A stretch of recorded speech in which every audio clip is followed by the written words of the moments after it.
Good afternoon, everyone. I am Benny Bonsu, Director of Daily Content for Olympics.com. It is truly an honor to be here today at the Global Refugee Forum. For the ones that would like a headset, we do have them at the back. Number 1 in English, 2 in French, and 3 in Spanish. Today, we celebrate the transformative power of sports in changing lives, particularly for those displaced. Our focus, breaking barriers, realizing potential of sports for inclusion and protection, highlights sports as a source of hope and a catalyst for action. I would like to take this opportunity to thank all those who have joined the multi-stake sports pledge for inclusion and protection. Your contributions are impressive. Over 85 commitments across 35 countries, benefiting of over 500,000 refugees and host communities. These commitments, totaling over 45 million, are vital for the safe sports access and elevating refugee voices and advocacy through sports influential platforms like Olympics.com and Eurosports. We appreciate our reference group for the collaborative efforts in shaping this pledge. I encourage others to be inspired by today's presentation and commit to the cause if you can. Now, I am excited to welcome my president, IOC President, Thomas Bach, for the welcome remarks. President, the floor is yours.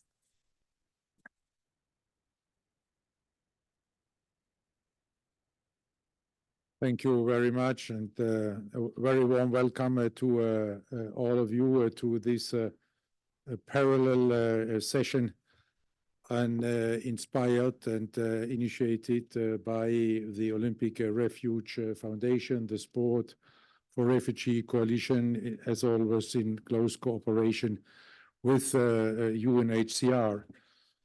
You can see that we are really working closely together, from the fact that we appear even to have the same speechwriter, because you already gave all the numbers. I was told I should repeat here with you.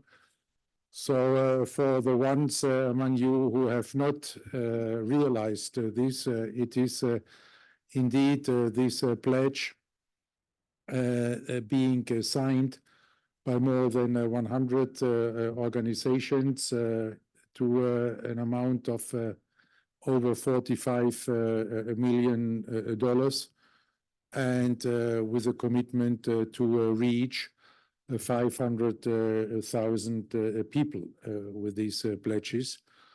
What will allow us in the Olympic Refuge Foundation then indeed to reach the target which we have been setting for next year, to reach with our activities 1 million people and displaced the persons around the globe.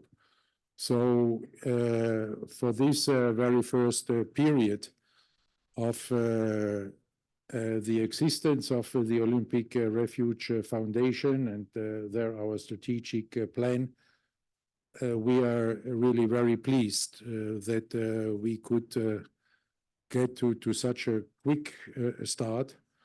But we're in sport, and that means we are always ambitious and need to be ambitious.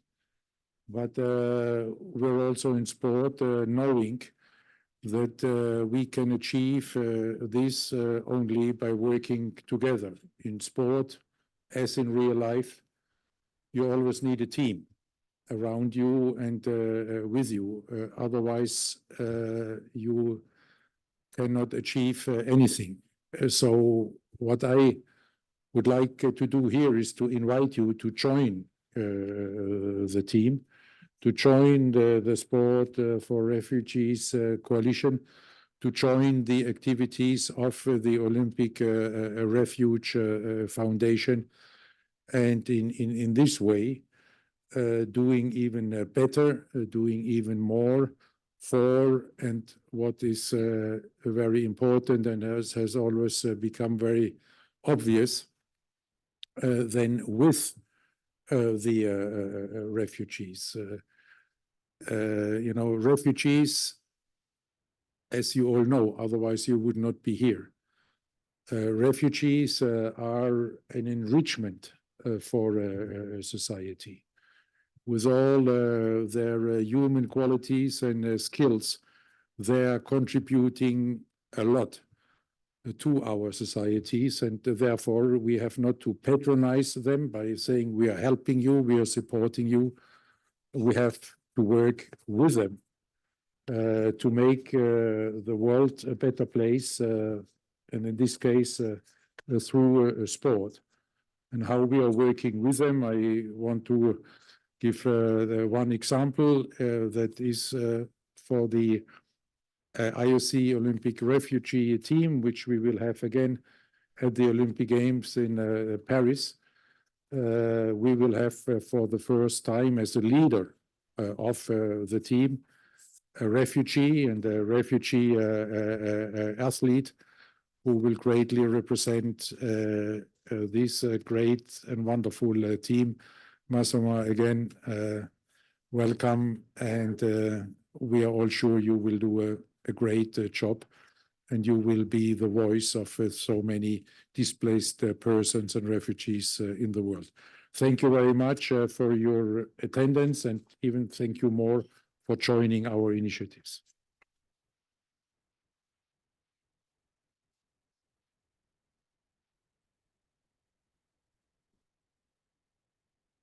Thank you so much, Mr. President. Please don't fire me for stealing your speech. Now, we would like to show you a video on why sports and why sport is important for refugees.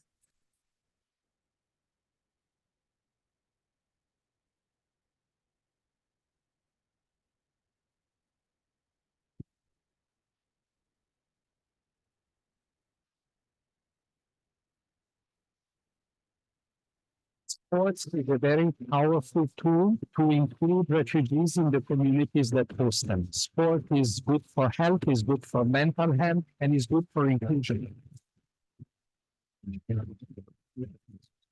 Ich habe wirklich viel gelernt von Sport. Ich bin immer wirklich dankbar für Schule. Also es ist halt auch mein Leben gerettet auf dem Weg.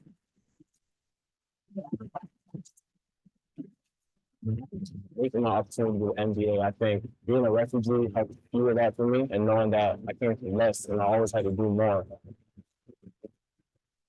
It has empowered me to manage my thoughts, fight against challenges. أنا حبيت هذا النوع من الرياضة لأنه حسيت إنه رح أكون قوية فيه، حسيت إنه ثقتي بنفسي زادت لما أنا عم بلعب البوكسينج. I get very emotional when I see them playing because you don't see refugees, you don't see Christian athletes, you just see people. For refugees, sport is an opportunity to be included and protected.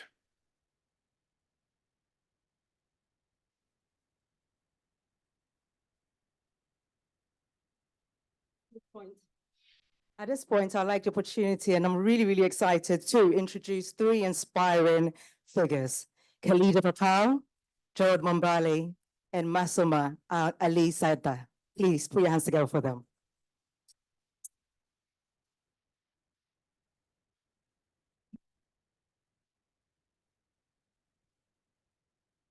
Khalida is the founder of Girl Power and the former captain of the Afghanistan women's football team. Courageously sought refuge in Denmark in 2021. Khalida, can you share how sports has transformed your life and how Girl Power uses sports to empower displaced women and girls? Thank you so much. It's such a pleasure and honor to be here.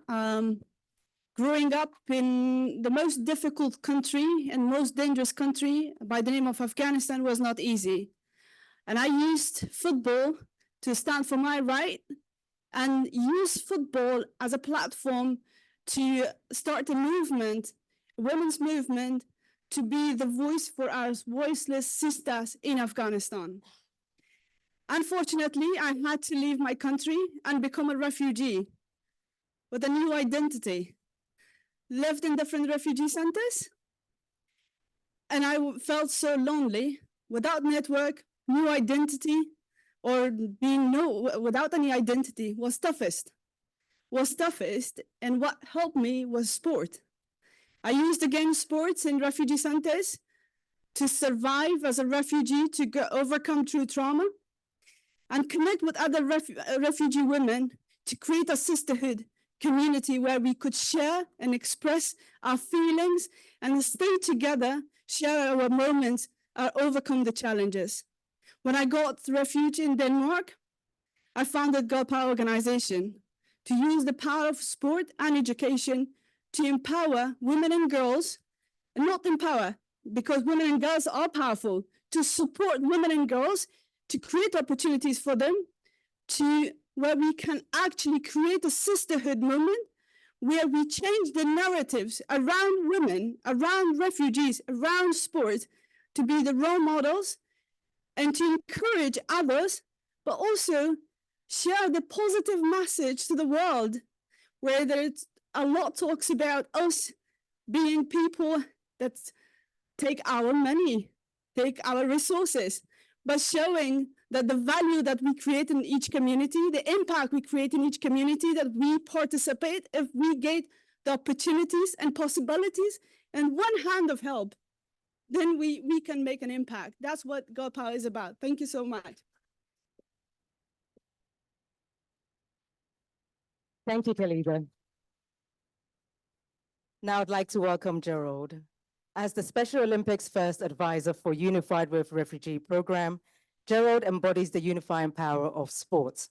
Fleeing from Cameroon to Italy, he discovered sports as a tool for overcoming barriers and integrating into new society. Gerald's journey is inspirational, showing how sports can bridge divides and create communities. Could you share with us how sports has helped you adapt to life in Italy and your insights in using sports as and for refugees for inclusion and support?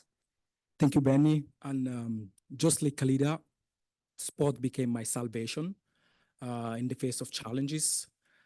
When I had to flee my country of origin due to violent and brutal bloodshed that I had to witness, and enduring a dangerous condition through traveling through Africa and in the Sahara Desert in inhuman conditions, then spending long nights on the dinky in the middle of the Mediterranean. And but everything changed when the guide I was provided to navigate the city in the new country where I was living, which is Italy, presented me and invited me to join a local team of Special Olympics athletes. This was totally new to me, and it was athletes with intellectual differences that helped me to overcome my challenges. They helped me through sport to go out of my comfort zone and to pursue my goals with a refreshed and a renewed enthusiasm. And most importantly, sport helped and shaped and transformed my life from an anxious and traumatized and desperate asylum seeker to the first ever advisor of the Special Olympics Unified Refugee Platform. Through sport, I gained total confidence over my life, and sport is indeed a transformative tool. We all know that. That is why we are gathered here today. But if we don't invest, we don't collaborate, we don't raise awareness, we don't apply a gender equality approach, then the ecosystem sport has failed. So this is my insight as a refugee, and thanks to sport, I am here in front of this amazing audience today. What else could we ask than active participation? I know much more, but big thanks to you and good rest of the day.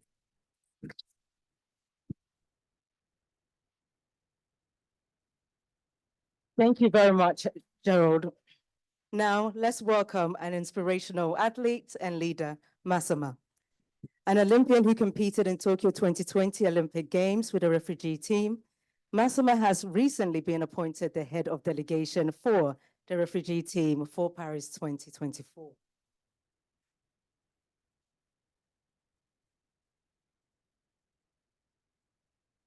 Your journey to becoming an Olympic cyclist is truly inspirational. I've written many stories about you. Can you tell us about your journey into cycling? How have your experience shaped your career and influenced you personally and also as a leader? Thank you. I respond in French. I started, j'ai commencé le vélo en Afghanistan, dans un pays que le vélo était interdit pour les femmes. Et au début, mon objectif était de normaliser le vélo pour les femmes en Afghanistan et en même temps, j'avais le rêve de participer aux Jeux olympiques. Mais à cause de la peur pour ma sécurité, j'étais obligée de quitter mon pays et de venir en France en 2017. Je continue à faire du vélo en France et j'avais toujours le rêve de participer aux Jeux olympiques. Mais en tant que réfugié, on n'a plus le droit de présenter notre pays aux Jeux olympiques. Mais heureusement, l'équipe olympique de réfugiés a permis les athlètes réfugiés de participer aux Jeux olympiques. C'était comme ça que j'ai participé aux Jeux olympiques à Tokyo. Et j'ai grandi dans une société qui m'ont toujours dit que je n'ai pas le droit et je ne suis pas capable. Mais j'ai montré que j'ai le droit de faire du vélo et je suis capable de faire une course à haut niveau. Donc, ma participation aux Jeux olympiques a montré que il m'a permis d'avoir une voix pour défendre le droit des femmes, être une image positive pour les réfugiés et de transmettre le message d'espoir aux réfugiés dans le monde.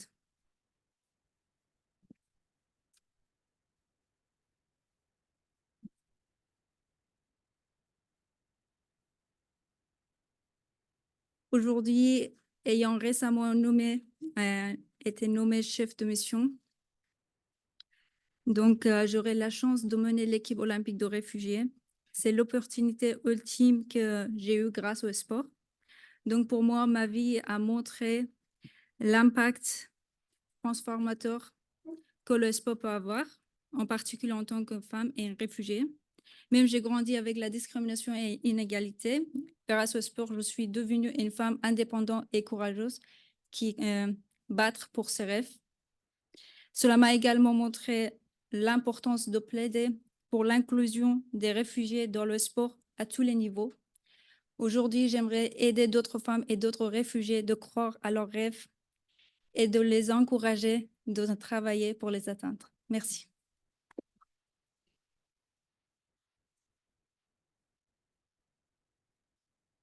Thank you, all three of you. Your stories are remarkable and your achievements are beyond, we can imagine. Your experience is very powerful and it shows the impact sports can have on the lives of other people. So thank you very much. Thank you.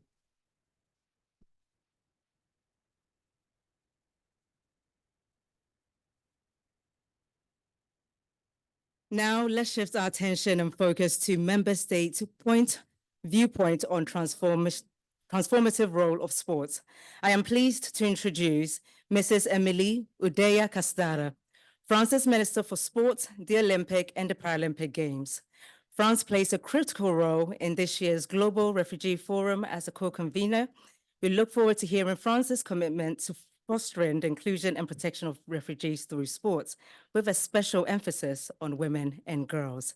Ms. Udeya Castara, I welcome you to the stage.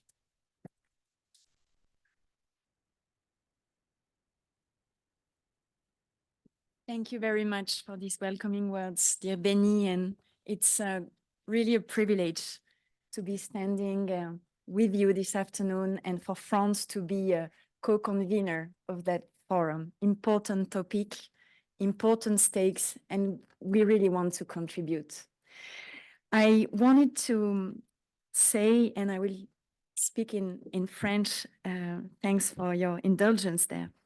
Je voulais vous dire que nous avons cette chance d'avoir bientôt, Monsieur le Président du CIO, la chance d'organiser donc à Paris en 2024 les Jeux olympiques et paralympiques.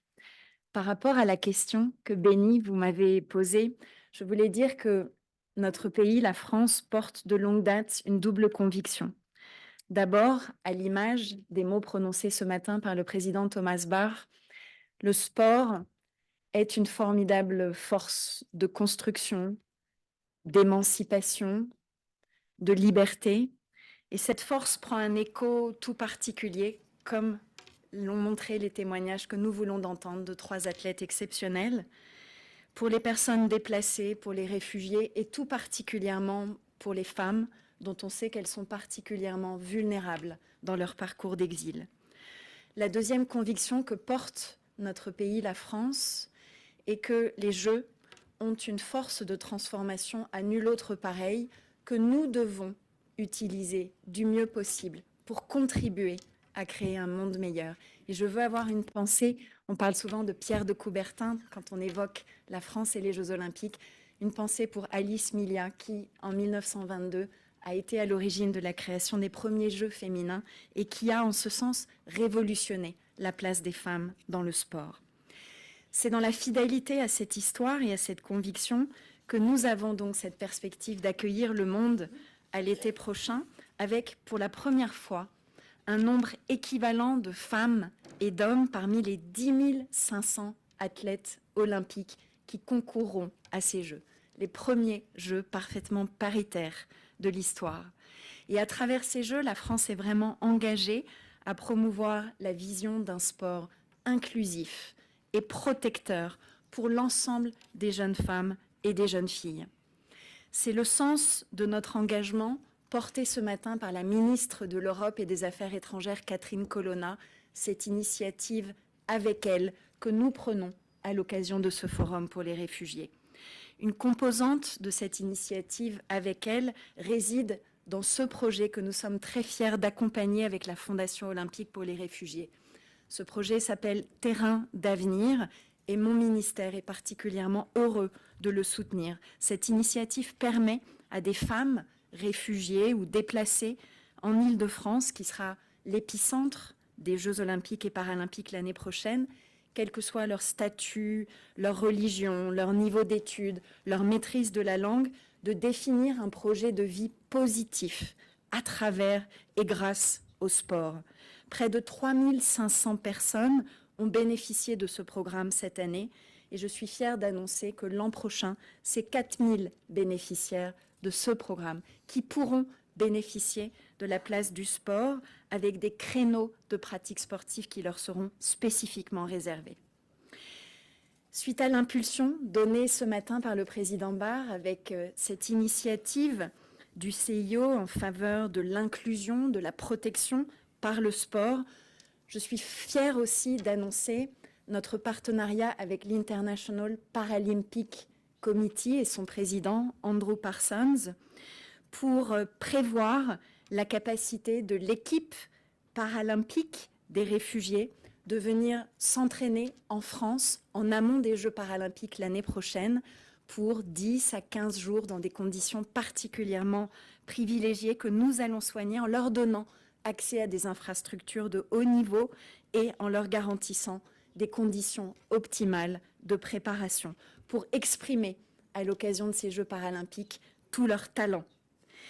Enfin, je tiens évidemment à saluer le rôle joué par le Comité national olympique et sportif français dans l'accompagnement de plusieurs athlètes réfugiés dans le cadre du programme de solidarité olympique du CIO, où nous sommes particulièrement fiers d'avoir dans ce petit groupe d'athlètes Mazoma Alizada, dont l'histoire a pu être retracée et dont nous sommes fiers de la voir aujourd'hui devenir chef de mission de cette délégation des réfugiés. Nous voulons, à travers cet événement cet après-midi et à travers les Jeux que nous sommes encore une fois fiers, honorés d'avoir la confiance du CIO pour les organiser, les offrir au monde entier, de faire en sorte que le sport puisse être vraiment, pour tous ceux qui ont été forcés de quitter leur pays, une seconde langue, un petit peu comme une seconde patrie même, grâce à laquelle l'avenir redevient un motif d'espoir.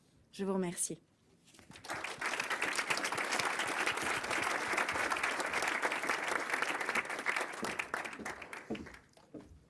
Thank you so much. I can speak for our team. We're extremely excited about Paris and we can't wait to be there, but also extremely excited to see Massima and the refugee team flying the flag high for us next year. If you're not following them, please do go and follow them on social media because they're going to make all of us very proud next summer. Let's move on. Let's move on to the role of sports governing body in supporting refugees. First, let's acknowledge the great commitment from the bodies showcased behind me, reflecting the global sports community dedication to this cause. I am delighted to introduce Mr. Michele Uva, Director of Football Social Responsibility Division at UEFA. Mr. Uva, could you speak on the role of governing bodies like UEFA in promoting refugee inclusion and protection? Also, please share UEFA's specific commitment to the sports pledge. Thank you very much. The role is clear. The role is to break barriers. Is also in the tagline of this meeting. And why we are here today, but I don't want to talk about UEFA. I want to talk what we can do together. I think it's the most important message. Sports is a universal language. Sports is the biggest platform in the world. Sports reach billions of fans and their passion around the world, in each angle of the world. And we can do it with a sense of power or with sense of responsibility. I think that we love the second one, the sense of responsibility. The sports has a big responsibility to drive a new message, to be the best platform in the world to reach the goal, to include disadvantaged people. What we are doing, we are inspiring, we are activating, and we are accelerating all the process with our players, with our coaches, with our member associations, with our stakeholders, because I think it's important, with our fans, with our commercial partners too. We have indeed must move from words to concrete actions. The time for the words, the time is over. I think we need to move to the concrete action. And together we can do it. We need to create a top-down approach, because our responsibility of all the organizations that are in this room, online, is everywhere, we need to create the cascade effect to reach the base of pyramid. The base of pyramid sports is composed by billions of persons that love the sports, not only football. I'm going for. Together we can support UNHCR, together we can influence the governments, together we can include and protect the refugees, together we can be the driver of change. We believe in this. We believe in this, and we are doing and we are making a big investment on refugees, on refugee support, because we believe that football can be one of biggest platforms. We want to be part of the solution. Why yesterday we signed, with agreement of our president Alexander Seferin, we signed the pledge. We signed also an agreement with UNHCR in May 2021. We set our strategy, Strength through Unity, at the end of 2021, and one of the biggest policy is linked to UEFA refugees. We want to move to concrete actions to support UNHCR, regional. We are organizing a Unity Euro Cup, the first tournament ever in football. We want to accelerate, to inspire the entire civil society, and we must do more. This is a call to action, and we are ready to be part of this pledge. Thank you.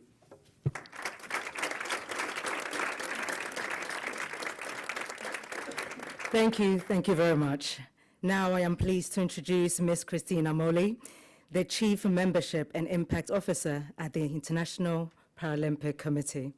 Given IPC's prominent role in disability sport, Ms. Moli, could you share your commitment IPC plans to make towards the protection and inclusion of refugees in the coming years? Thank you, Benny, and hi, everyone.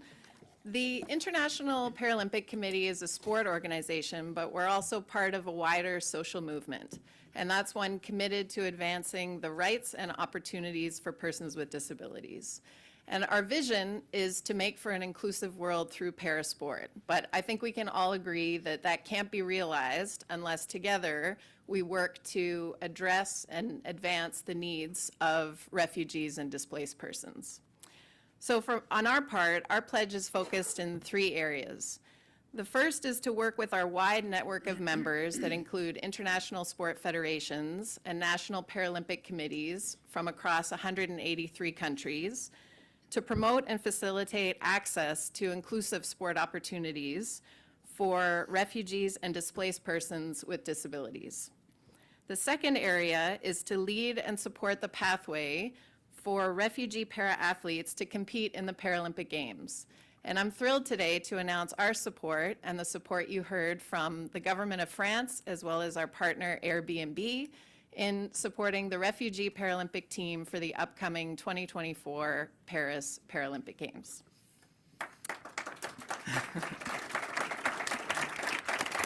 We're very excited about that too.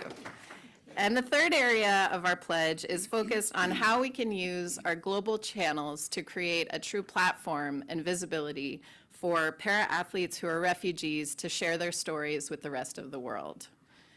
The Paralympic movement, similarly, is based on this fundamental principle of the transformational power of sport. And nowhere is it more evident than on the field of play what's possible for people with a disability and how people with a disability can thrive when barriers are removed. So we're going to keep working to affirm those opportunities for refugees and in particular those with disabilities. Thank you.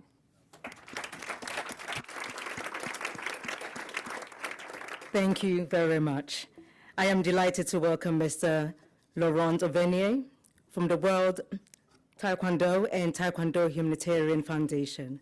Mr. Ovenier, why is it important for your federation to support refugees, and how does it align with your vision for the next 4 years? Thank you, Belly, and good afternoon to everyone. As a signatory of the first UNHCR IOC Sports Coalition pledge in 2019, World Taekwondo and Taekwondo Humanitarian Foundation are renewing their commitments to the joint pledge on sport 2024-2027, having significantly contributed since 2016 to improve the quality of life of more than 13,000 displaced people around the world through the Taekwondo Humanitarian Foundation's action. Through our common action, we gave smiles and changed the mindset of children and young people in Jordan, Rwanda, Eswatini, Turkey, Nepal, Djibouti, Switzerland, France, and Mexico, mainly improving the quality of life of those living in refugee camps, but also developing values through sports like ethics, respect, and discipline. That's what our Taekwondo approach does. Today, our commitment toward the Sport for Refugee Coalition and Common Pledge contribution of both World Taekwondo and Taekwondo Humanitarian Foundation is to give a step further as a pioneer among international sports federations engaged in sports programs for refugees. As a fact, 30% of refugees are living in camps, and it is our mission and the commitment of international sports federations to support displaced people through grassroots projects that we can jointly achieve with sport, addressing large audience, building and sharing multi-sport indoor and outdoor facilities. We pretty look forward to invite international sports federation to join with us in the near future. Thank you.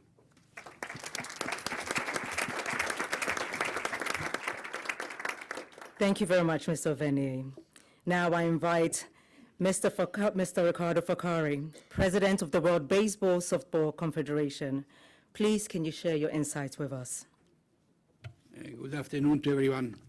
The WBC is committed to maximize our position as the international governing body for baseball and softball to help achieve that by using our sport as a tool to bridge cultural gaps, improve health and education standards, and aid social development around the world. The work that we have already done in the refugee camp of Azraq in Jordan is a marker of that commitment, and with the creation of the WBC Legacy Club, we now have the ability to carry on with that work and potentially expand our footprint in the future. Today, we are renewing our commitment to all the 5 pledges and are sure that with the help of the IOC, the UNHCR, government, and other NGOs, will secure a brighter future for hundreds of refugees and displaced people, promoting Olympic values, educational programs, and personal well-being to help build social cohesion within local community, reducing inequalities, and promoting the value of diversities in peaceful world. Thank you.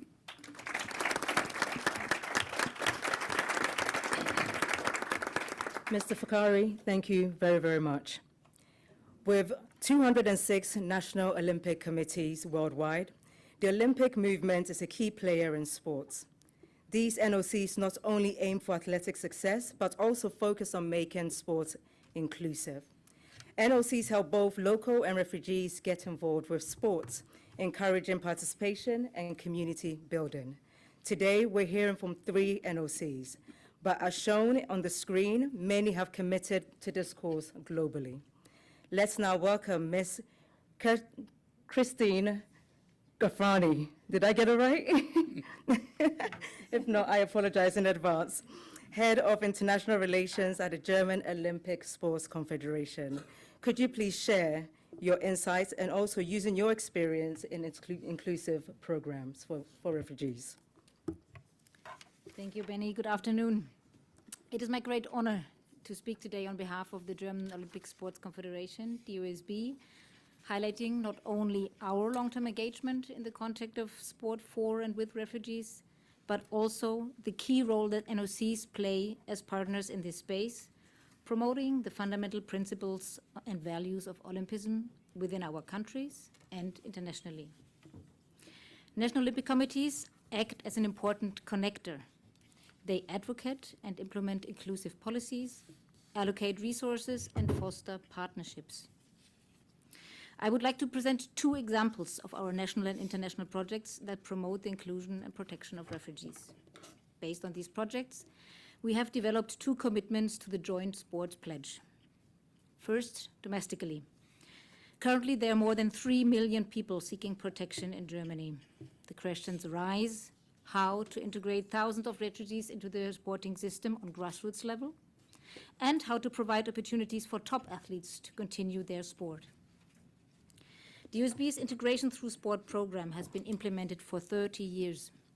Key modules are coaching courses in regards to diversity, language courses for refugees, financial support, and mentoring for the clubs. More than 10,000 of Germany's sports clubs are engaged, and DOSB is committed to further develop this program, including working with the Olympic Refuge Foundation to build capacity and trauma-informed coaching practice among sports coaches. Furthermore, the DOSB hosts 13 IOC refugee athlete scholarship holders, which makes us the NOC with the most scholarship holders in the program right now. On international level, we use our well-established Olympic network. Through our commitment to the new multi-stakeholder pledge on sport, we will implement Together in Sport, a project with our partners from the Hellenic Olympic Committee, the Greek NGO Metadasi, and the German Federal Office for Migration and Refugees.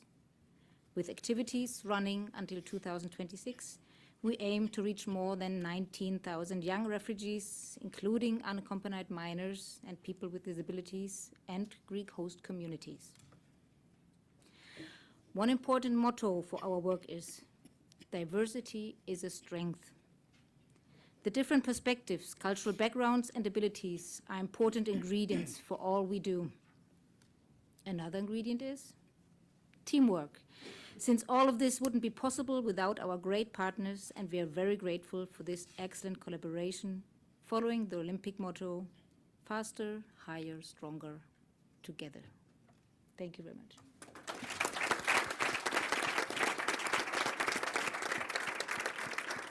Thank you so much. That's the word we use in our office every day, stronger together. And it's so nice to see so many different people here together for the same cause. Thank you. I am pleased to introduce Mr. Elijah Njozi from the Ugandan Olympic Committee. Their work in aiding refugees and host communities is an important part of our global sports landscape.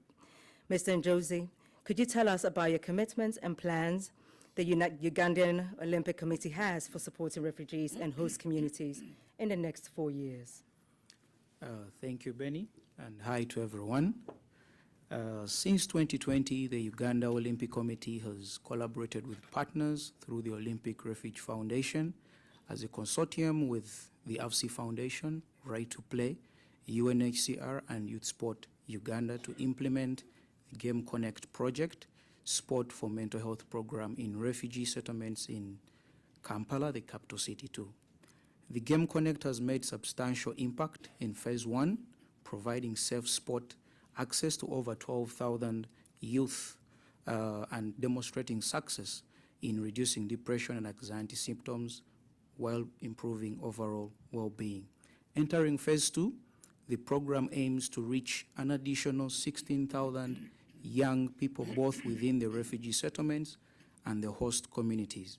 An example of this project's success is Mr. Anthony Longa, who transitioned from a refugee to a coach in phase 1 and now serving as a field liaison officer with our NOC in phase 2. Today, the Uganda Olympic Committee proudly commits to utilizing its resources, expertise, and networks to fully support the program, and this includes the procurement and distribution of sports equipment, fostering the development of community-led sports clubs, and engaging member sports federations in sport for protection activities. Additionally, the NOC will facilitate access to sport management courses for partners, coaches, and youth while actively advocating for the program's long-term sustainability. Collaborating with partners, the Uganda Olympic Committee commits to using sports as a unifying force for diverse individuals, promoting health, well-being, a sense of belonging, and community strengths. Thank you very much.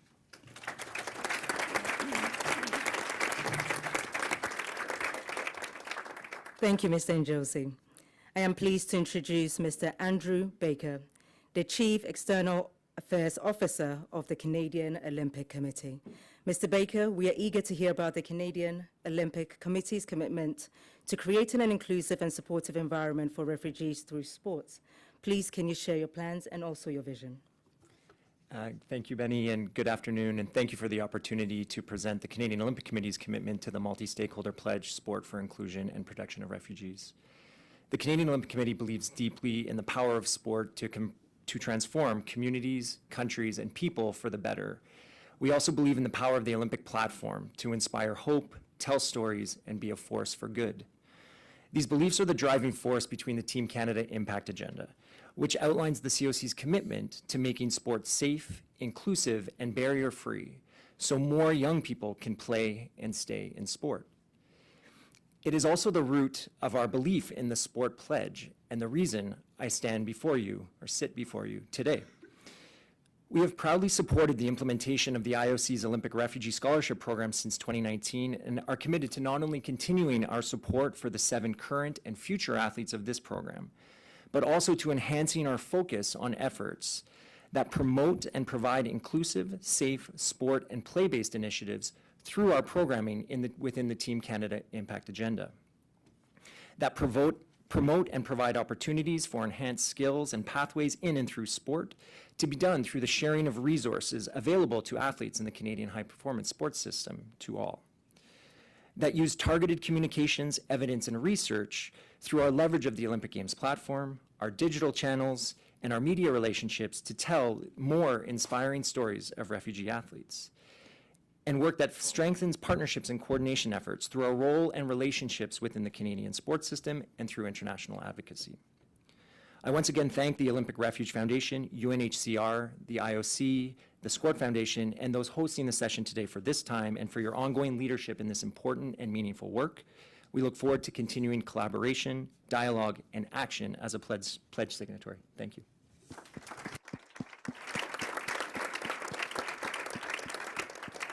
Thank you, Mr. Baker. I wanted to touch on the stories of the refugees. We have to continuously amplify it because it does create such an impact in communities. To allow people to understand is really, really an important part. So thank you again. Now we proceed to our second member state intervention, providing vital viewpoints in our conversation. It is my honor to welcome the Honorable Kasimbe, Minister of Home Affairs and Cultural Heritage from the government of the Republic of Zimbabwe. Zimbabwe's approach to utilizing sports in refugee support is a key topic in today's global discourse. Honorable Kasimbe, we are keen to learn about Zimbabwe's vision and strategies for employing sports as a tool to encourage and empower refugees. I welcome you to the stage. Please put your hands together.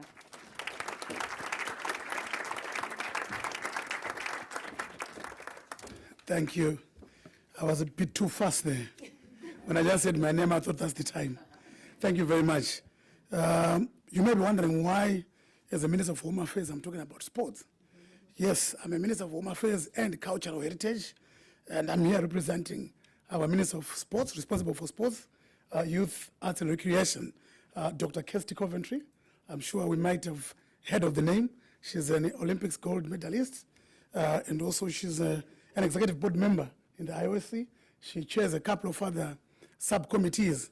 And I'm not representing her by coincidence. Before she became Minister of Youth, Sports and Recreation, I was the Minister of Youth. So I'm very much given to sports. And prior to that, at one point, I was also the Secretary General of a team called Dynamos in Zimbabwe. If you Google, it's probably the biggest football team in Zimbabwe.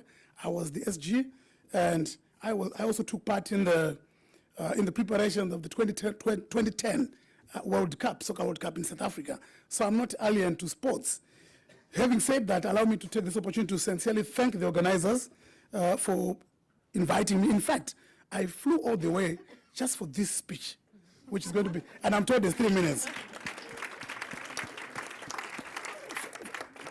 Thank you. From the onset, I wish to acknowledge that the inclusion of refugees and asylum seekers in sport and cultural programs is of utmost importance because of the unifying nature of sport, which brings together people from different nationalities, languages, cultures, and beliefs. It promotes social inclusion and addresses issues of marginalization. Zimbabwe is committed to strengthening the participation of refugees and asylum seekers in sport and cultural programs to create a more conducive environment that fosters acceptance and a sense of belonging. In Zimbabwe, primary and secondary schools, in fact, we do have a refugee settlement where we have 3 primary schools and 1 secondary school. And all those schools have been integrated into sporting activities, national sporting activities, that is starting from the zonal levels all the way up to national levels. And in some disciplines, such as chess and darts, all the way to regional levels. Over the past 3 years, Zimbabwe has created such an enabling environment for refugee youth. We have formed competitive teams that are participating in national sports codes such as soccer, judo, karate, volleyball, darts, chess, and basketball. For example, the Tongogara, by the way, it's a refugee settlement. The Tongogara United Football Club is registered with the Zimbabwe Football Association, ZIFA, which I was part of at some point as well, and is playing in Division 2. Division 2 is it's only 1 tie away from our premiership, the top league. So the team from Tongogara is in 2nd division. If they are promoted to the next level, it will be 1st division and then the premiership. And also there's a club, there's a judo team which is participating at national and regional tournaments coordinated by the Judo Association of Zimbabwe. Indeed, sports programs have the power to unite people, as mentioned earlier on in the morning by the chairman of the International Olympic Committee. Through team sports, refugees have been interacting with local communities, thereby promoting social cohesion, critical for peaceful coexistence. Additionally, cultural programs and events have allowed refugees to showcase their rich traditions and heritage, and enriching Zimbabwe's society with cultural diversity. Talking about culture, we have groups from this Tongogara refugee settlement which now take part in our national galas. And in fact, I'm one fan of one group from the DRC, which is, I love Rumba, courtesy of that group. So it's bringing that social, cultural diversity in Zimbabwe. I can see the red flag is up. I was going to go on and on, but however, okay, in order to strengthen the inclusion of refugees and asylum seekers in sport and cultural programs, Zimbabwe will establish, going forward that is, will establish state-of-the-art sport and cultural facilities at the settlement, will enter into strategic partnership with diverse sport, art and cultural associations. I noticed there is Mr. Dururu, he's nodding his head. If you look around, he is actually the president of one of such affiliated associations, Tambai Zimbabwe, which we are working with very well.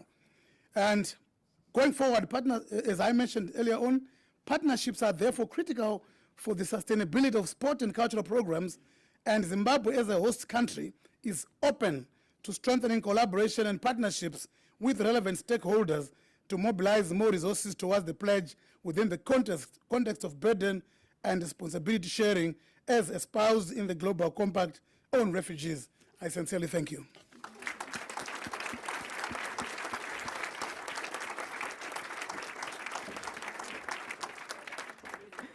Honorable Kizimbe, I think we can forgive the red flag, and thank you for flying all the way here just to deliver your speech. Now, let us focus on academia. Our next speakers representing academic institutions are pioneers in using education and research to support refugees through sports. First up, Ms. Salian Jennifer Fisher from the Institute of European Sports and Leisure Studies at the German Sports University Cologne. Please share your commitment and insight in supporting refugees through sports. Yes, thank you, Benny. As an academic institution, our main focus is always the generation of knowledge and information to the research that we do. Therefore, we commit to increasing our efforts in exploring the role of sport in the refugee context through participatory research, in which we will highly value the contributions and perspective of refugees and displaced people. We plan to deliver more teaching activities discussing the role of sport in the refugee context, thereby also actively engaging our students with this issue.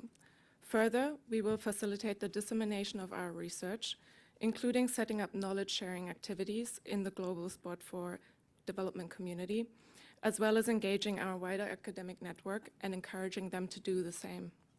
In light of the recent events that our world has been experiencing and the dramatic increase in the number of refugees worldwide, it becomes even more important to generate valuable fact-based research that can inform necessary policymaking in decisions related to the refugee context.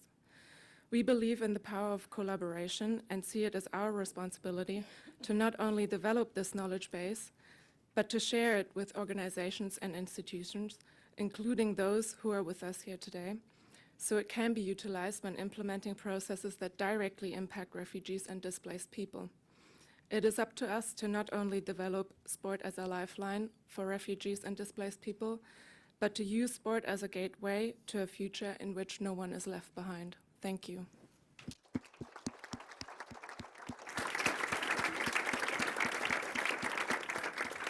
Thank you, Ms. Fisher. Now I'd like to introduce Ms. Michelle Monks, Senior Technical Advisor on Resettlement at WASC. Did I get it right? WASC has been instrumental in resettling refugee athletes in Canada, enabling them to pursue higher education, find employment, and start a new life. Ms. Monks, your organization's work highlights the impact of education and sports. How have you used sports to improve refugee lives? But could you tell us more about your initiative and also your vision for supporting refugees through sports? Thanks, Benny. Yes, indeed, we are a Canadian-based NGO that is best known in this event often for our education pathways for refugees, where we work with over 100 campuses in Canada to provide education and resettlement and a durable solution to refugees. And so in 2021, WUSC partnered with the Olympic Refuge Foundation, the UNHCR, Canadian post-secondary campuses, and sporting bodies like the Canadian Olympic Committee to create the first of its kind sports-linked complementary pathway to Canada. Building upon our experience and that of Canadian campuses of implementing our student refugee program, the initiative recognized not only the academic skills of refugees, but also their athletic accomplishments and of those of the Refugee Olympic team. To date, we welcomed 4 members of the Refugee Olympic team to Canada through this program to pursue post-secondary studies while continuing to practice their sport in safety. Although small, the potential to scale skills-based pathways to protection by connecting athletes, coaches, and administrators in sport to scholarships, employment opportunities, and other in third countries is immense. But in order to seize this potential, we need 3 things. One is to ensure that there's greater investments and inclusion of refugees in sport in first countries of asylum. So I'm happy to hear many of the pledges that were previously mentioned. Second is to engage the global sporting community and those who are not already in this room to better connect athletes to scholarships and employment opportunities and continue to champion these things. And then third, something that we are working on as the co-chair of the Task Force on Education Pathways is to ensure that the policy infrastructure allows for refugees to access international opportunities to pursue education, employment, and to continue to utilize their skills in sport. So WUSC has made a pledge related to championing sports-linked complementary pathways alongside the Olympic Refuge Foundation to offer technical and capacity building support. And we look forward to working with those on the panel and the rest of you in this room to achieve those accomplishments. Thanks.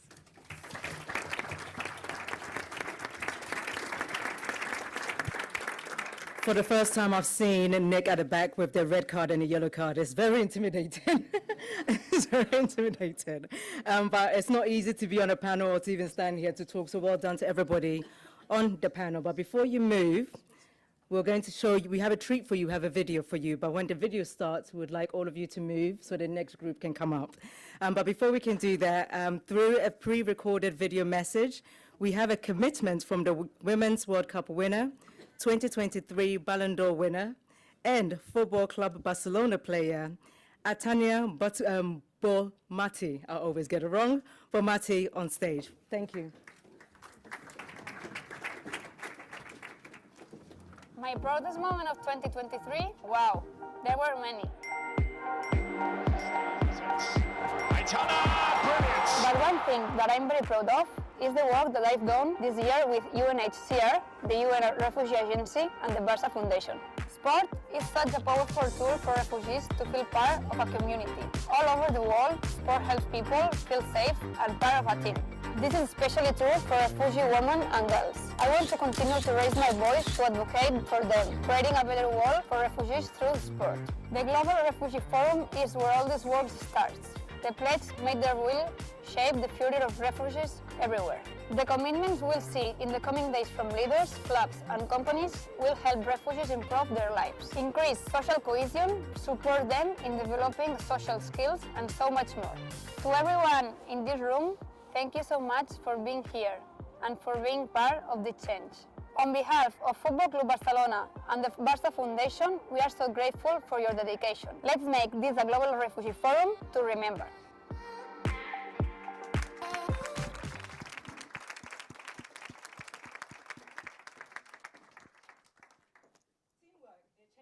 With no issues. This is good. You can tell we all love sports. It is so great to see professional athletes using their platform to support a cause that's very worthy. So this is amazing. But we're going to stay in Spain. Now, I'm pleased to introduce Dr. Marta Sigu, head of the Football Club Barcelona Foundation. Football Club Barcelona is renowned not just for its achievements in football, but also for its long-lasting commitment to refugee support, a legacy dating back to the Spanish Civil War. With the club's global popularity, its influence extends beyond the field of play. Dr. Segu, given Barcelona's big platform, could you share how football clubs like yours can aid refugees? We would also love to hear about Barça Foundation's specific commitment and future for refugee support. Good afternoon, and thank you for inviting us to be in this panel. For the last 20 years, Football Club Barcelona and the Foundation's commitment to improve the life of children and youth in vulnerable communities and protect them through sports. Almost 2 years ago, we signed up a global partnership with UNHCR and ACNUR to support programs with children and young people using sport as a magical tool, as we said before, for protect them and for social inclusion. In these 4 seasons of our commitment, we are providing financial contribution, we are providing in-kind contribution with Barça goods and also technical assistance. But Football Club Barcelona is delivering from many years innovative sport projects and programs in supporting refugees and host communities around the world. We use a SportNet methodology. It's a methodology that we use to promote social inclusion, prevention of violence, and using the values of a sport, such as teamwork, such as respect, and also we work on gender equity, life skills, and mental health. But beyond that, you know, Football Club Barcelona is a universal club that goes beyond boundaries and unite people. We use the universal language of the sport to become a powerful tool for social change and social transformation, inspiring people all over the world. we would like to pledge for the next 3 years based on the use of our communication channels, especially social networks, to share advocacy messages in support of refugees and displaced population all over the world, reaching billions of fans around the world. We also commit to engage, as you have seen in the video with Aitana Bonmati, to engage our players, especially Aitana or Lucy Browns or Ilkay and Gundogan, that are already collaborators of UNHCR. And we also facilitate innovative media resources to change the narrative and create awareness about refugees, such as broadcasts, videos, and exhibitions. And to finalize, I want to say that in a world where conflicts, displacement, and inequalities are growing, Football Club Barcelona commitment is undeniable. And we could be an inspiring model for other elite sport clubs around the world. Let's work together to have a legacy of hope in humankind for the generation to come. Thank you.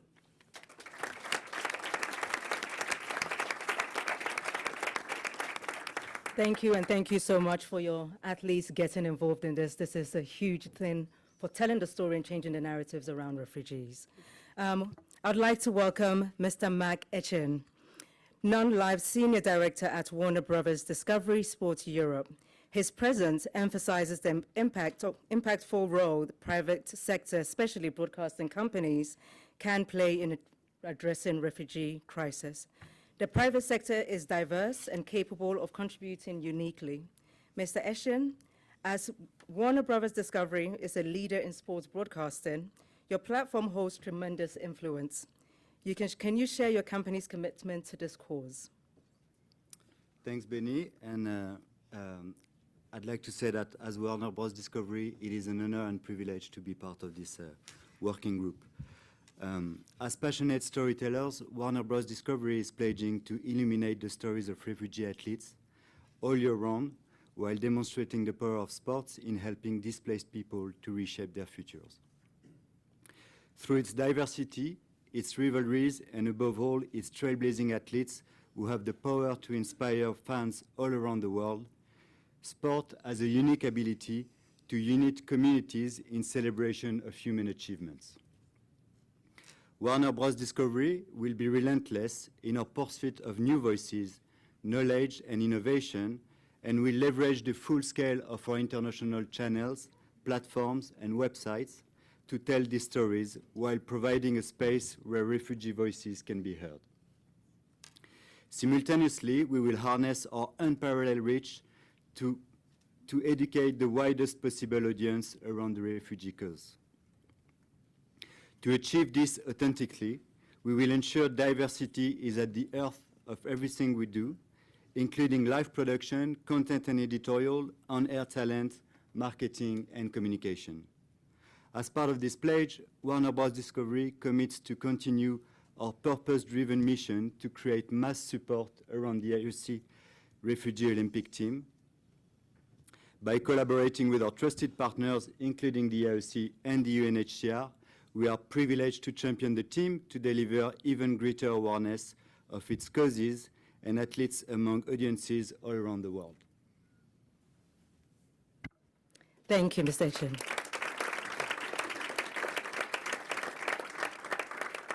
I can speak to the amazing work your team is doing. We're working very closely with them, and the content they're planning for Paris is going to be amazing, so please do look out for that.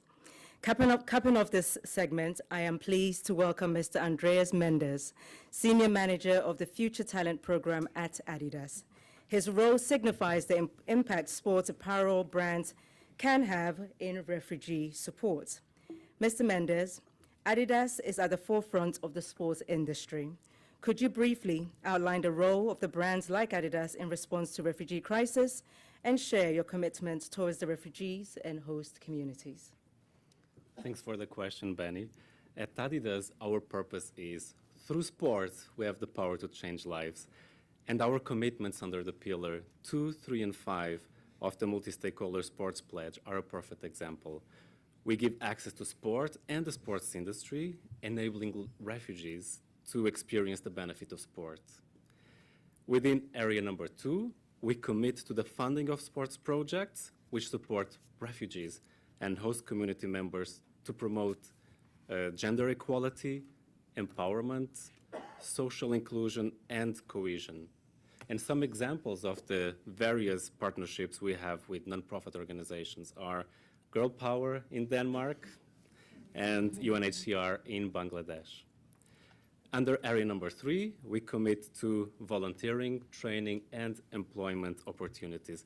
We'll continue the projects within the Adidas integration program, in which we already hired hundreds of refugees, and to integrate a rotational program we've started with Siemens, Scheffler, and a local university. And I am proud to announce that the first generation of talents has a retention rate of over 80%, and soon we will expand to more companies. That's the perfect bridge to area number 5. We commit to the continuous engagement with our partners. By joining the coalition, we intend to strengthen our partnership base across the sports and humanitarian system, finding collective solutions to improve the well-being and the outcomes of refugees around the world. At Adidas, we truly believe that sport has the power to change lives. Sport unites people, and together we are stronger. Thank you.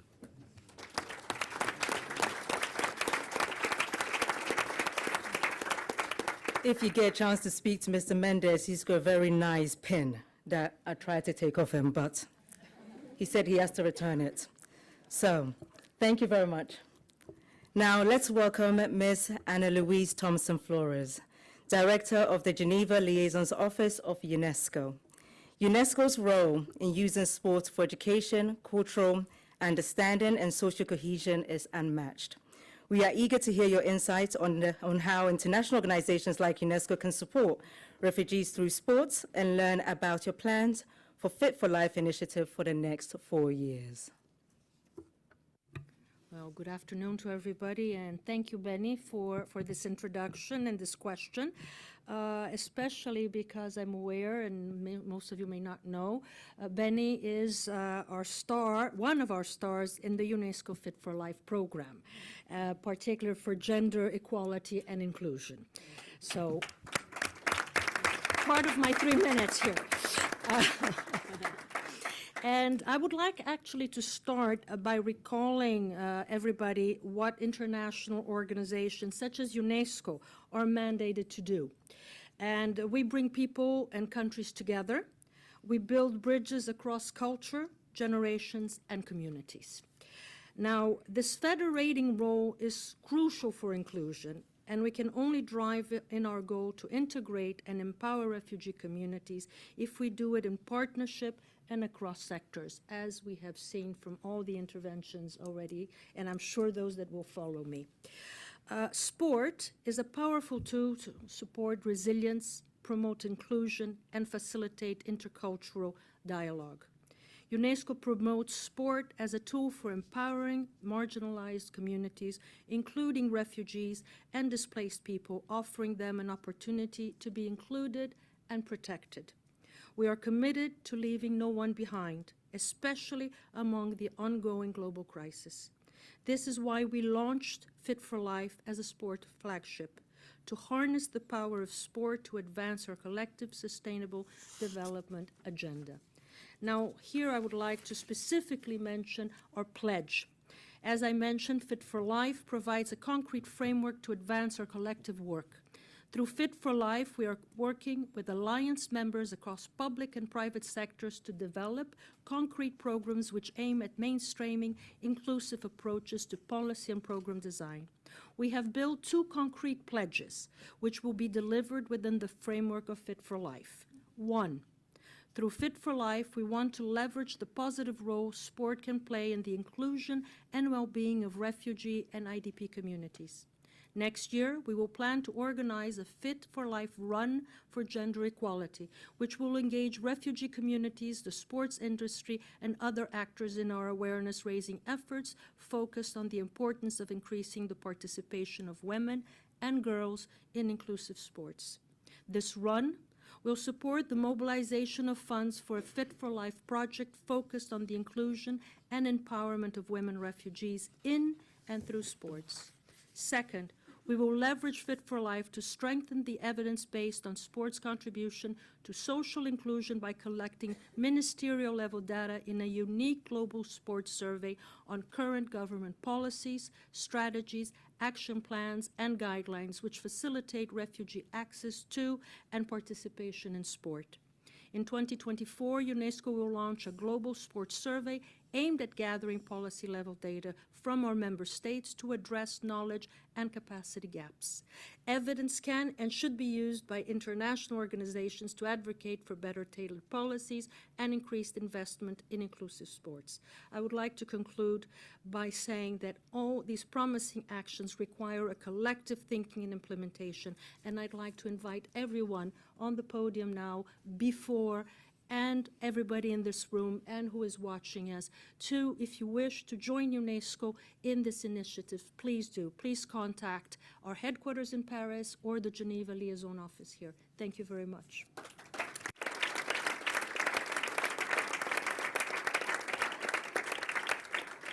I am a proud ambassador for Fit for Life.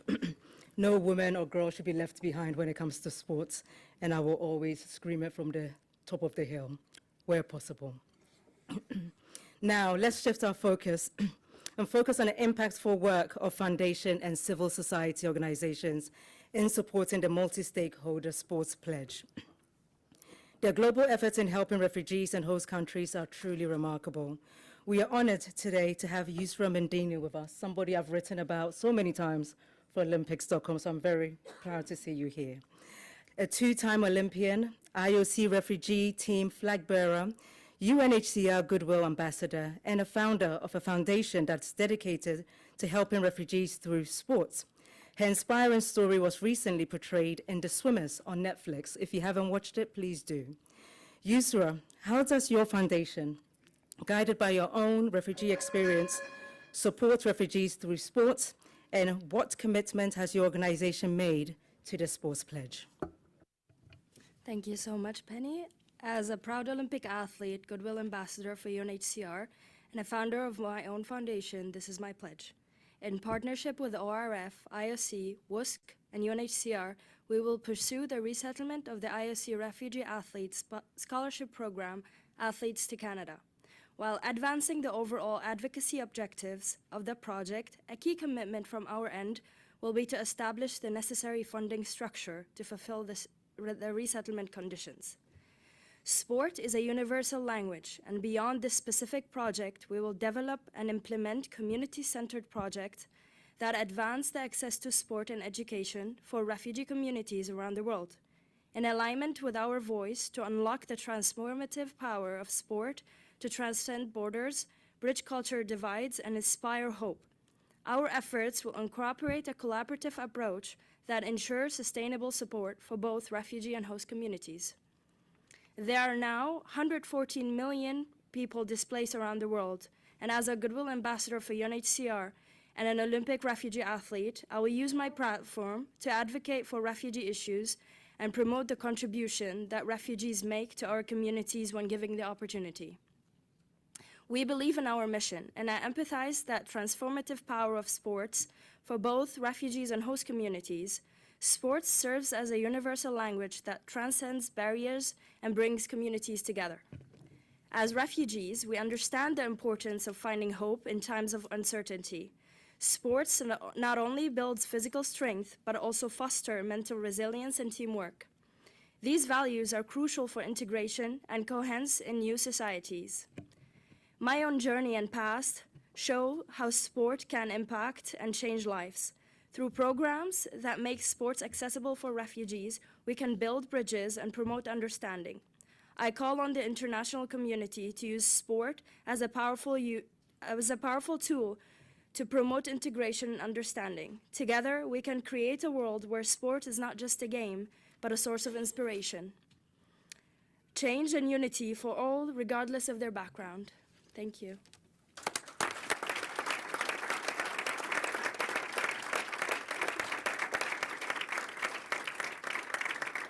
Thank you, Yusra. Shifting our attention to organizations leading the way in breaking down barriers and focusing on inclusive society, Special Olympics International. Please welcome Mr. David Evangelista, Senior Advisor at Special Olympics International. Mr. Evangelista, your work with refugees is inspiring. Why is this the focus on refugee important for the Special Olympics, and what is your vision for the next 4 years in advancing this work? Thank you very much, Penny, and it's a great pleasure to be here. To all of our distinguished guests, first and foremost, Gerald, we're very proud of you, and thank you for the leadership that you provide to our inclusion movement. Special Olympics is a global movement that's dedicated to forging increased social inclusion through the use of sport for children and adults with intellectual and developmental disabilities. We are present in 190 nations, and we engage over 6 million athletes on an annual basis. Special Olympics takes the work of inclusion very seriously. And since its founding by Eunice Kennedy Shriver in 1968, we have witnessed the way in which sport can transform individuals, neighborhoods, and nations. We have also seen how it breaks down barriers, as our colleague and partner and leader Michele mentioned, and how it builds bridges and long-lasting bonds between people of all races and creeds. I would be remiss if I did not mention first and foremost our long-standing sport partner UEFA. Both Monica and Michele, I thank you. Also to Catherine from the German National the National Olympic Committee, who had just hosted our 2023 Special Olympics World Summer Games in the wonderful city of Berlin, having hosted not only 7,000 athletes but also Assistant High Commissioner Triggs. It's a pleasure to be in your company, and thank you for having us.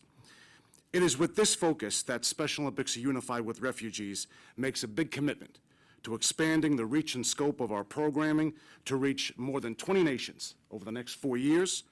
I'm taking the action message from Mr. Uba. To get specific, we wish to engage over 15,000 refugees of all abilities through the work of inclusive sports, safeguarding, early childhood development, I'm in the red, I know, Nick, health screening, social and emotional support. Over 4 years, we will invest a minimum of $1.5 million US. Special Olympics knows that inclusion is a contact sport.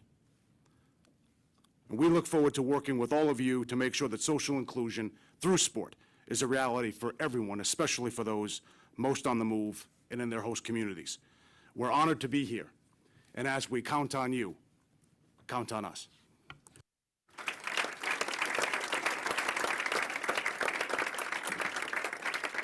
Mr. Evangelista, I didn't give you the teacher's eye, which I promised. I didn't. You did well. Nick did. As we delve into impactful commitments from various organizations, I am honored to introduce our next speaker, Mr. Martin Dururu, Director of Tambaya, Zimbabwe. Mr. Dururu, you have been a valued member of our pledged reference group. So we are eager to learn about your organization's commitments and your role you envision in this global effort. Please share your insights. Thank you very much, Benny, and good afternoon, ladies and gentlemen. Tambai Zimbabwe is a sport for development organization from Zimbabwe. We call ourselves Tambai, meaning play in our local Shona language, because our purpose is to positively engage young people, women, the disabled and refugees through easily accessible sport and play activities as platforms for protection, psychosocial well-being, and inclusion. We excel at lifting our recommendations and stakeholders' recommendations off the page and turning them into reality. We pledge to implement the Sport for Refugees Integration, Transformation and Empowerment Project, dubbed SPRITE, involving both refugee and host community participants. Priorities identified during stakeholder consultations include refurbishing existing and creating new sport facilities, training of sport organizers and coaches, sport equipment, transport, participation in national and international activities, pathways for talented participants, and accountability. Tambai will seamlessly complement the government of Zimbabwe's efforts and collaborate with sport bodies refugees, and other stakeholders in pooling resources, providing technical expertise, and driving implementation. Aspects of the project that make it a success already are linked with sustainable development goals, international conventions, and policies of Zimbabwe, a safe, inclusive, and fun environment, quality, outcome-oriented activities, and community self-help focus. Mechanisms for systematic collection, analysis, and dissemination of data will be put in place. After the 4-year cycle, the project will be assessed for efficacy, for lessons learned, and for possible scaling up. Ladies and gentlemen, I want to thank the organizers of this platform. I want to appreciate the enabling environment that is also provided by the government of Zimbabwe. Thank you very much.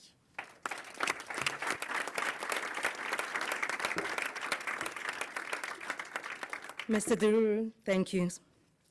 I am pleased to introduce Ms. Julia Lambert, co-CEO of Scorch Foundation, one of the co-convener of the Sport for Refugee Coalition. Scorch delivers sports activities in collaborations with a network of football clubs and other sports and humanitarian organizations to support refugees. Ms. Lambert, please briefly tell us about this work and share your commitment to the Sports Pledge. Thank you, Benny. And let me extend my sincere gratitude to be here on the GRF today. Since 2016, the Scorch Foundation has put an added focus on sport for protection projects. This has seen us deliver several coaching and leadership trainings to young refugees and host community members. We have witnessed how sport contributed to building their confidence and skills, not only to overcome challenges, but also to actively promote social cohesion, safety, and well-being. We are therefore convinced that well-designed sport and play-based activities positively impact the lives of people affected by forced displacement. Thus, we are happy to announce our commitment to the Sport Pledge today. Scorch will deliver capacity training to young coaches working with vulnerable children in the context of forced displacement on a global level. We equip these young coaches with the tools to provide children with a safe and inclusive space to learn, play, and heal traumas, to improve integration and foster peaceful coexistence within their communities. During the next 4 years, together with the Football Club Social Alliance, we will educate at least 160 young coaches and impact more than 20,000 children. Sport can play a crucial role in improving the lives of refugees. Therefore, we extend our commitment to raising awareness about its positive impact. As co-conveners of the Sport for Refugees Coalition, we will actively foster exchange within the coalition, as well as mobilize others to join us in our efforts of support, empowerment, and community building within the sports ecosystem and beyond. Thank you.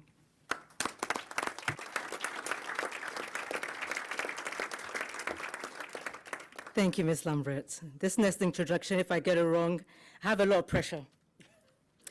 I am honored to introduce His Royal Highness, Prince Faisal bin Bandar Al Saud, Chairman of the Board of Directors, Saudi Esports Federation, and the President of the International Esports Federation. Your Royal Highness, esports is gaining prominence. We are eager to hear your perspective on its role in supporting refugees. Could you please share the Saudi Esports Federation's vision and commitment to this innovative area? Thank you very much, Benny. It's always great to see you. Before we proceed, I'd first like to express our gratitude to the UNHCR for their tireless efforts in addressing the increasing challenges faced by refugees globally, especially in recent days. Their commitment to solving these issues has been commendable, and it is also very humbling and a little intimidating to follow such amazing leaders who spoke before me. At the Saudi Esports Federation, we've always believed in the power of giving back to the community. It is ingrained in our values to make a positive impact. This commitment is reflected in our yearly dedication of resources to initiatives such as Gamers Without Borders, which over the last 4 years has donated $40 million to international charitable organizations to address a variety of urgent humanitarian needs in the world today, as well as averaging 3 billion impressions over social media over that time. It is through initiatives like Gamers Without Borders that our partnership with UNHCR was forged. Today I stand here with many like-minded individuals to emphasize the importance of such initiatives. Together we pledge to continue the work with UNHCR and our other partner organizations, using esports as a powerful force for good. We are here to make a commitment, a pledge to work together to promote esports for the betterment of mankind, and to use the influence of esports as a platform to support refugees worldwide, acknowledging the power of sports and gaming to bring people together, irrespective of their background or circumstances. By leveraging gaming platforms, we will amplify the voices of displaced individuals, advocating for refugee issues. We will showcase success stories and talents through digital platforms and esports events. This will not only empower refugees, but also create awareness and understanding among wider audiences. Together, we will establish gaming hubs aimed at fostering cohesion between displaced people and their host communities. Through collaboration, we can create lasting positive change. And in conclusion, we stand united in our commitment to leveraging gaming and esports as a force for good. Today is a reaffirmation of our dedication to making a meaningful impact on the lives of displaced individuals. Thank you for your attention, and let us move forward together, creating a better future for all.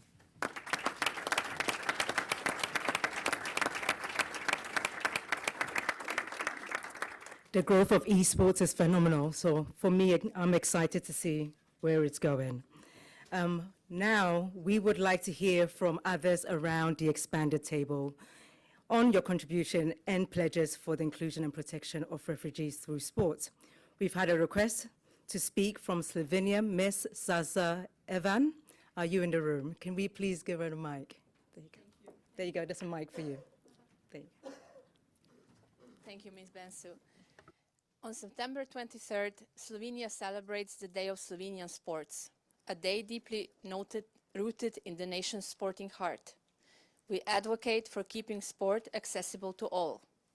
We recognize its great potential for connection, integration, and inclusion of displaced people in local communities.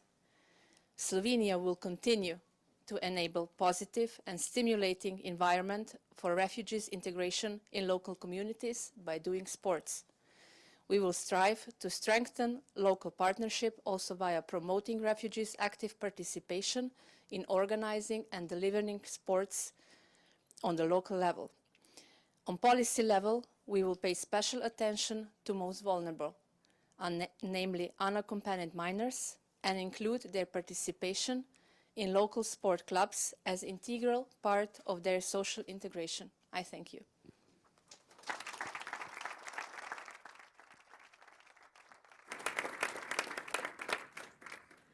Are there anybody in the room that would like to speak?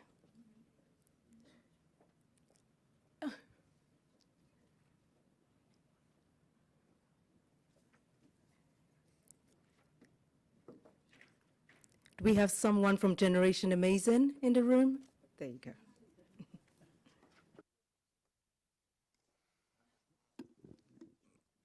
Merci beaucoup. Moi, c'est Abdullah Mohamed. Je suis directeur d'un collège-lycée Espoir au camp de réfugiés d'Embara, en Mauritanie. À travers ce lycée, on récupère des jeunes en situation d'abandon, des jeunes réfugiés. Et en même temps, je suis membre de la commission de surveillance avec Clabou, en collaboration avec l'INHCR. C'est juste, je suis impressionné aujourd'hui. C'est vraiment, j'ai perdu même les mots pour manifester mon niveau de jouissance. Parce que je vois ici des gens que j'ai l'habitude de voir à la télé. Et grâce à la volonté des hommes et des femmes ici réunis, je suis entre eux aujourd'hui. Merci beaucoup. Et cependant, je tiens à dire à la communauté internationale que le sport doit se moderniser, mais il faut aussi adapter le sport aux communautés nomades. Nous n'avons pas la possibilité d'avoir tout ce que vous avez dans les villes, dans les grands pays, dans les pays riches. Mais nous avons nous-mêmes nos propres jouets qu'il faut développer et aider. Et je suis rassuré cette année avec la présence des clubs que je remercie ici. Nous avons de l'espoir de donner la jeunesse des espaces pour jouer, échanger. C'est vraiment à travers le sport qu'on parvient à vivre les moments les plus exceptionnels dans notre vie. Merci beaucoup.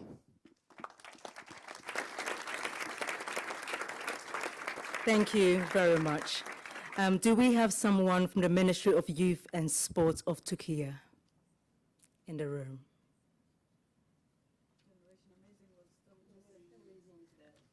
No, sorry, that just said Ministry of Youth and Sports from Turkey. Oh, there he is. There you go, there's a mic for you. Hello, everyone. It's a great honor for me to be here with you today on behalf of the Ministry of Youth and Sports of Turkey. As you know, Turkey is one of the leading countries that feels the burden of the irregular migration and the refugee influxes most heavily in Turkey. As today there are about 4 million Syrian under temporary protection in Turkey, and most of them are children and young people. And I would like to briefly say a few words about sports-oriented projects. And one of them is social cohesion through sports and sports for solidarity, implemented by Olympic Refugee foundations. I would like to take this opportunity to thank Mr. Yo-Yo and the other team works. And as Minister of Youth and Sports, we need more and sustainable international supports to realize, especially the sports-oriented projects in better way. And thank you so much. Thank you.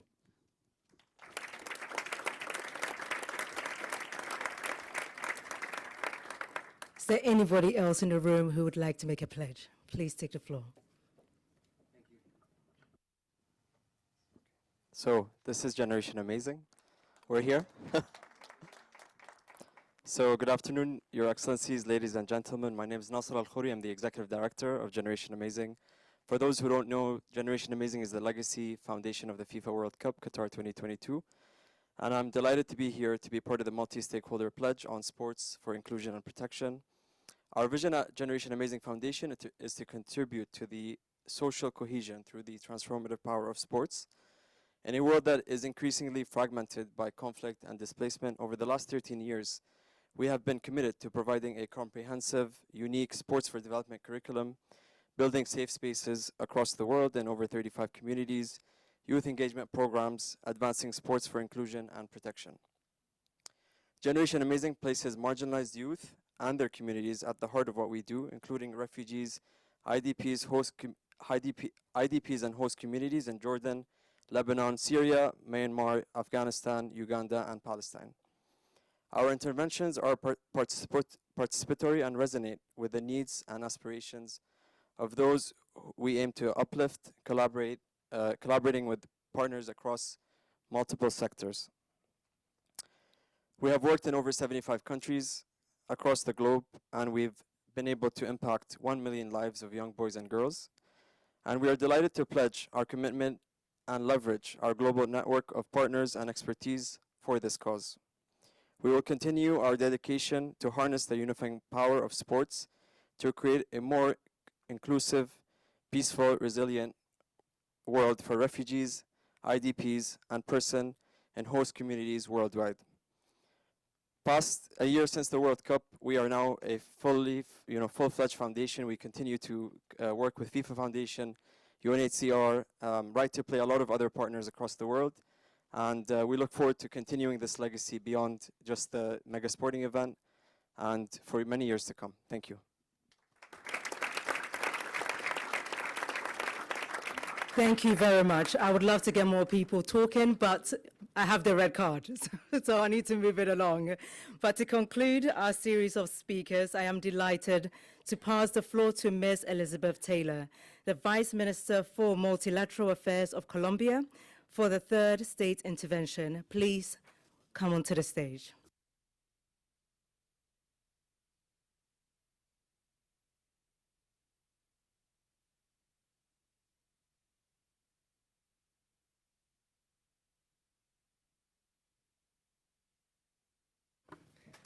Thank you, Benny. I'm going to speak in Spanish. I seek your indulgence. Ready? Hoy nos une en este recinto la solidaridad y la esperanza por un mundo compasivo donde se mire la realidad de millones de personas que debieron salir de sus países y hoy buscan refugio en otros. Algunos los reciben con los brazos abiertos, otros son definitivamente inhóspitos para empezar una nueva vida. El deporte en este contexto se convierte en una herramienta efectiva de convivencia pacífica e inclusión que puede transformar la vida de estos migrantes, obligados a salir de sus territorios para vivir en paz. Así lo hemos comprendido y asumido en mi país, Colombia, que hasta el 2022, según cifras del informe de la Agencia de la ONU para los Refugiados, ocupa el segundo lugar con la mayor cifra de desplazamientos internos del mundo. Somos especialmente sensibles a esta realidad, pues la hemos vivido muy de cerca. Por ello, hemos definido acciones puntuales en el marco del compromiso conjunto sobre deporte del Foro Mundial sobre Refugiados del 2023. Un ejemplo de ello son nuestras casas de paz, creadas con el fin de dar respuesta a los compromisos adquiridos voluntariamente por Colombia con la aceptación de la resolución 1612 del 2005 del Consejo de Seguridad de Naciones Unidas sobre niños y conflicto. Fueron concebidas como entornos seguros y protectores en donde aproximadamente 4.000 niños, niñas y adolescentes entre 6 y 17 años realizan actividades deportivas, culturales y educativas para el aprovechamiento de su tiempo libre y por ello se llamaron inicialmente casas lúdicas. Hoy, esas 30 casas construidas y dotadas con el apoyo de la cooperación internacional se transforman en casas para la paz. Gracias a la determinación del gobierno de Gustavo Petro y su inspiración para que después de más de medio siglo de conflicto armado podamos alcanzar la paz total. Desde esta nueva óptica de esperanza e integración, las Casas para la Paz promoverán ejercicios de construcción de memoria a través del deporte y la cultura como vehículos de convivencia en lugares diversos de nuestra geografía, a los que es urgente llegar con oportunidades concretas.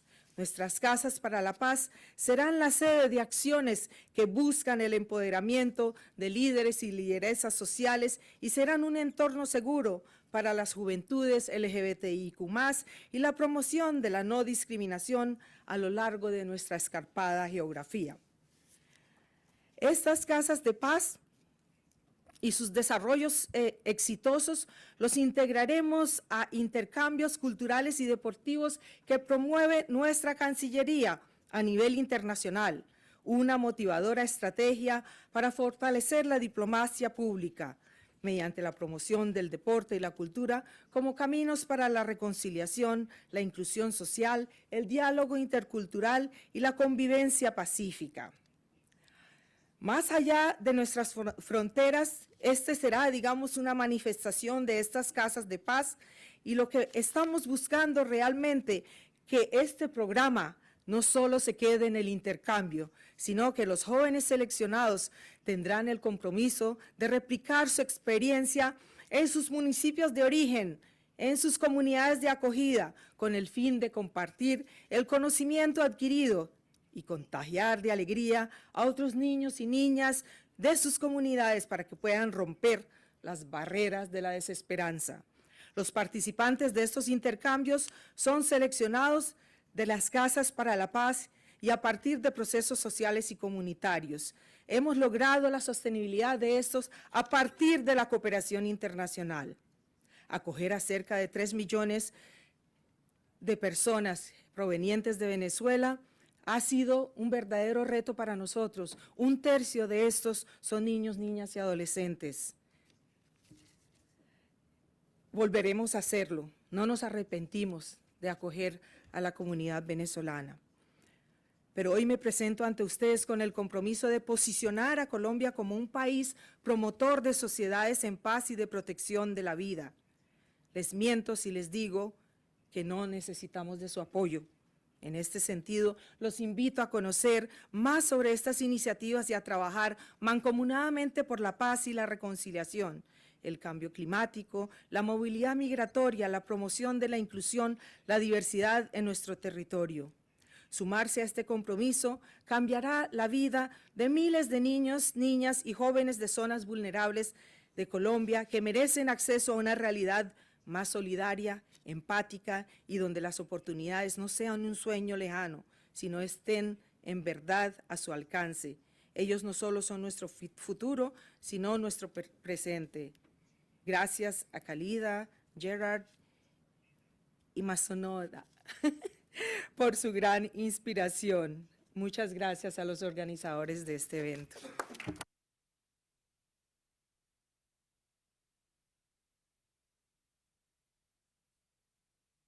Thank you so much. We are nearly at the end. Thank you so much for all the speeches, all the pledges. Truly, truly remarkable. This today just shows that everyone can make a difference. The Global Refugee Forum marks a point in time, not the beginning nor the end. For actors interested in the intersection between refugees and sports, the Sports for Refugee Coalition established following the inaugural forum in 2019. It has become consistent. Entities committing to the multi-stakeholder sports pledge also have the opportunity to join the coalition and benefit from the engaged external network with a wealth of knowledge and experience. Before handing over to the floor, I would love to invite all of you at 6:30 down at the foyer to take a whole family picture, because we don't want to miss this opportunity to get all of us in one place. With that said, I am truly honored to pass the floor on to Ms. Gillian Triggs, UNHCR's Assistant High Commissioner for Protection. Ms. Triggs, please welcome.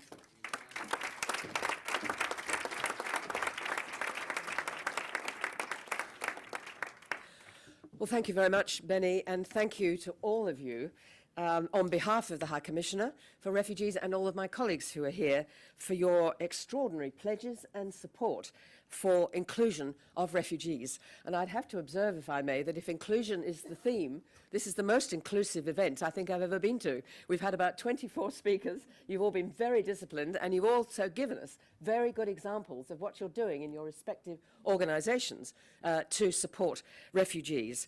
I'd just like to take a minute to remind us really of, in particular, why we're here, which is the Global Refugee Forum, built on the principles of the Global Compact on Refugees. Quite a revolutionary document in 2018, approved by the General Assembly. And what it does is take two very simple ideas. One is that the responsibility for refugees and displaced people lies with all of us, not only governments, but with all of us, faith groups, parliamentarians, the private sector, mayors, local governments, and of course the sporting community. But the other is that responsibility is shared, but it is shared by the whole of society. And those are the aspirations. And it's quite clear that each of you fully understands that sport plays one of the, or is one of the most powerful tools to ensure that level of inclusion. And I think it's remarkable what's been achieved over these last few years, and we thoroughly appreciate what you've been doing. I thought I might finish with just a little anecdote of my own, if I may, because I don't want to repeat the points that you've all made so lucidly. And that is, of course, I understand what the Olympics are about, I think, and I understand the Paralympics. But I met David 2 or 3 years ago, and you told me about the Special Olympics. And for the summer, you were invited, the High Commissioner, to attend the Special Olympics for people with intellectual and developmental disabilities in Berlin. And he was not able to come, so he asked me to go in his place. And I didn't really know very much about it, but I was inspired by the idea that you could include people with intellectual disabilities and development. And I went to Berlin, and they used, as a side historical note, they used the Olympic building in Berlin that had not been used for an Olympic event since 1936. And you will always remember what happened then when Jesse Owen won the 100-meter sprint and gold medal, I believe. I arrived thinking, well, this was going to be interesting. I wanted to support young people with an intellectual or developmental needs. And I couldn't believe my ears or my eyes when I entered the stadium and the roar went up for 50, 60,000 people. It was quite extraordinary. And I was invited to join the Kenyan team of about 90 young people. It's the closest I'm ever going to get to an Olympic team, I can assure you. But it was a remarkable experience, and it showed me that you understand in the sporting fraternity just how important inclusion is. I can think of no better way to do it. And it's not that necessarily a refugee is going with an intellectual disability or developmental needs is going to be in the Olympic team.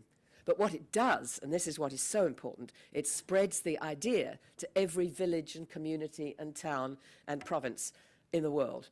And I think that is what is so valuable for the people we serve at the UN Refugee Agency. Can I finish then by thanking our own team? As some of you might know that Madame Ogata, who was a former High Commissioner for Refugees, she saw the value of sport. She understood why it was important for inclusion, for mental health, and was a wonderful tool to bring refugees into the mainstream. And she asked a wonderful man called Claude, who I think is here today, who's been with the UN Refugee Agency for 30 years. Yes, he is, for at least 30 years. She asked him to join.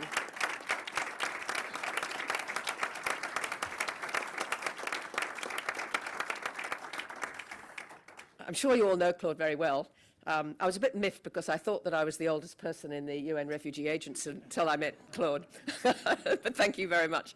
But can I finish by thanking Nick? He does much more than hold up red cards. He's now running our program for sport, stimulating and building the partnerships that you're all part of. So thank you all very much indeed, and let us continue to build this level of conclusion. Thank you.